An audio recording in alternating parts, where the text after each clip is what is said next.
I think, like I said, not a whole lot changes. I think the best competitors that you see, there's maybe a focus, a little tunnel vision, so to say, or a horse with blinders.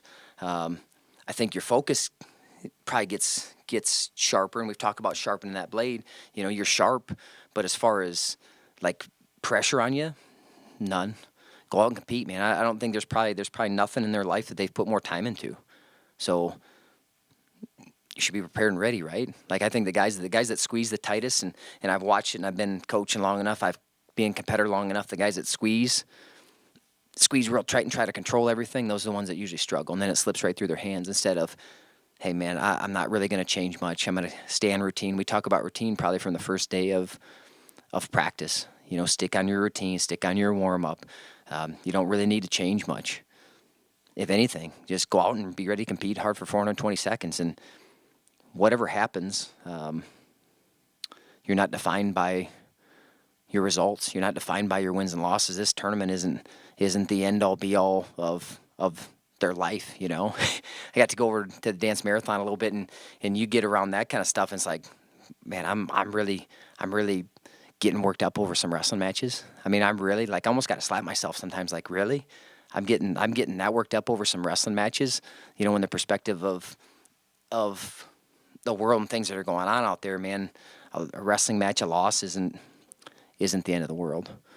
Does that mean we want them to have to lose? No. I mean, we're going to prepare and go out and compete, but I think the less they can add on to it, and the more that they can just go out and be free. And some of our guys talked yesterday and talked about kind of being, when they were a little kid, man, they didn't really think much. They didn't think about who's next on the bracket. They didn't think about, man, I didn't quite feel good. Like, it was just going out and competing and enjoying it. And that's what I told them, man. If I could go back and compete now, I would enjoy it a lot more.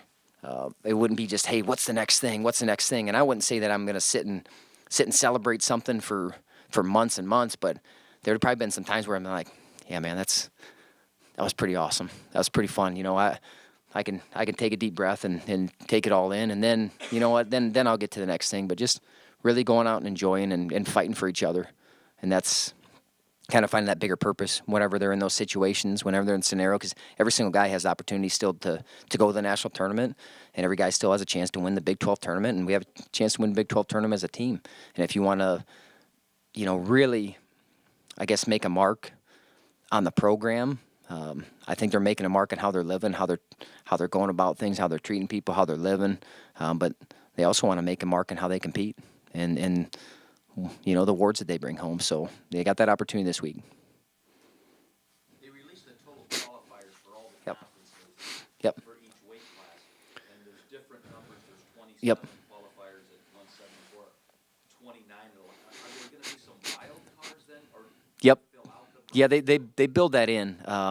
So if you're a silver standard, so say your coach's rank is in the top 25 and your win percentage is, I think they start at maybe 750 or 800, and then they start to scale it down because they want to get to at least 27, I think. And I think the most then they have is 29, so then there'll be 4 wild cards. So say a guy, and the scenario, I think what kind of changes is there was a kid from Wisconsin that was in the national finals, and the next year he got beat his first 2 matches in the Big Ten and placed in the top 8, didn't even get to go in the national tournament.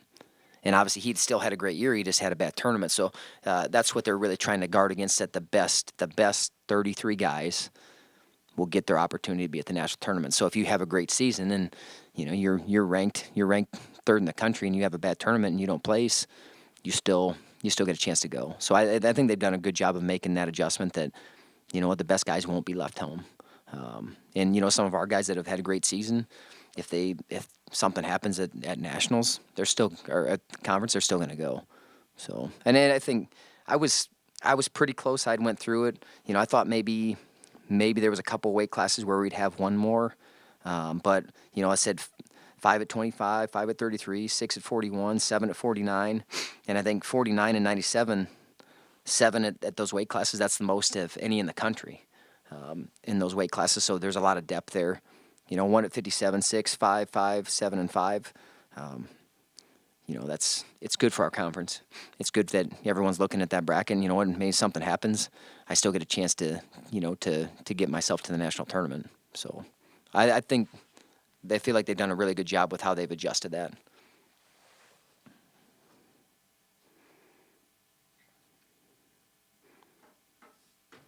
Well, hopefully we'll see some purple down at Tulsa. Appreciate all the support and looking forward to a great weekend at the Big 12. So go Panthers.